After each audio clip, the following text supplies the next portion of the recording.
Lá nóla go bhí an. Dúsigh méid a phráb agus rinne síos an sléire. Seachlum sa seomrasaí bhí sé plódaithe le brunta. Bhí cárta ar an tormh doscail mé éiad. Dúirt sé go raibh mé chun Manchester United i gcoinne Birmingham eáil in Old Trafford ar an dar lá is féa de mianam. It's an logar an agam. Tá cuimhne an lá sin go sular ar maidne go dúirfinn an leabhar go tharla sé inné. Mán mé féin agus miad go mala clia, dána mar is teach mar antí. Dair mar ar seachta club. Mána mar go dtí an bád, fuair mar ar bus agus bhug an bus isteach sa bád.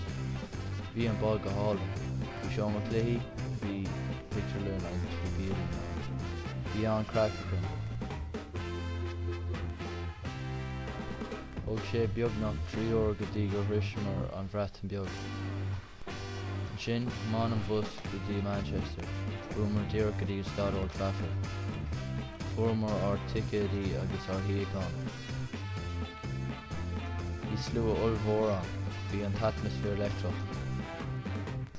Dimmer man uras, bhí si 3 sús ag le ama.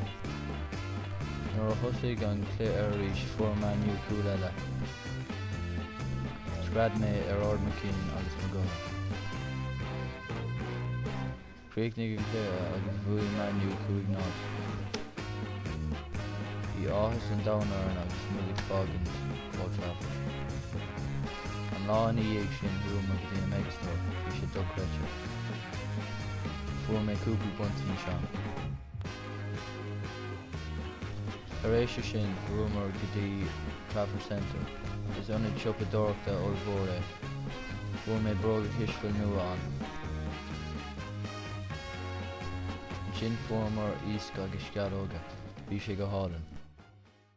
Tar éiste sin tháinig mar ar ais go dtí an bád. Ní raibh an bhád seo chomh maith leis an chéad bhád. Thuismar bail á clia ag timpeall le 12 chlog. Tháinig mé féin agus maiad ar ais go uafáile. Bhí tuirseach tréachta orm. Ní aonfaigh mé d'armid ar mar tuairis go Manchester riomh mo héal.